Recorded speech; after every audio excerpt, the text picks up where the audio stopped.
On a beaucoup clashé Jay au cours de ces derniers mois parce que Jay, pas la stature, pas le bagage, pas le mic, pas l'attitude pour assumer le main event et la concu du main event, donc pas capable en fait de paraître fort en face des vrais mecs qui savent paraître fort.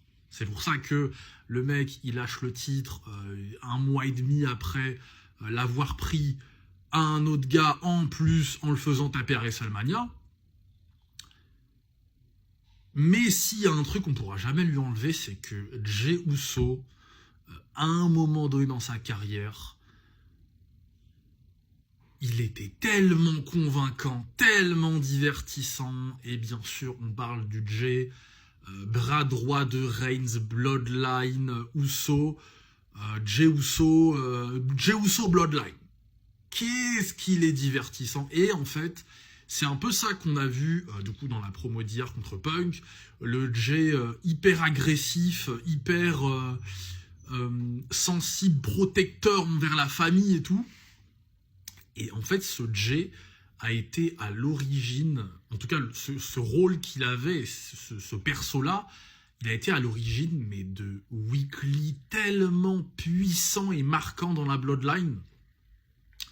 Et tout ça pour dire qu'en fait, c'est question de rôle et que main eventer, c'est pas à la portée de tous, mais c'est pas parce que tu main eventes pas que tu ne connais pas de succès ou machin.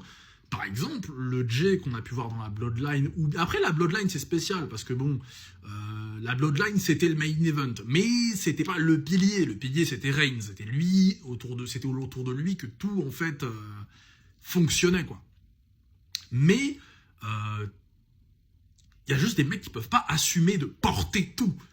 Mais du coup, c'est des mecs qui, parfois, sont plus sujets à être du coup dans des programmes où tout ne se repose pas sur eux, donc des fois mid-cardés. Bon là, c'est quand même main event parce que du coup, il y a Punk. Mais typiquement, là, le rôle qu'a Jey, donc avec son cousin, Uso, dans le thème, la Bloodline, donc la famille, ça a parlé du Daron Reigns, machin et tout, le Jey vénère ce Jey-là, le Jey de la famille. Mais c'est très bien, c'est excellent.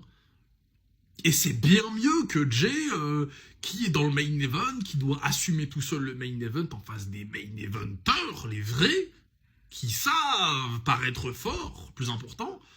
Donc on a beaucoup clashé Jey, mais faut pas oublier que Jey, il peut aussi faire ça. Donc voilà, c'est rare. Petite dédicace à Jey Uso.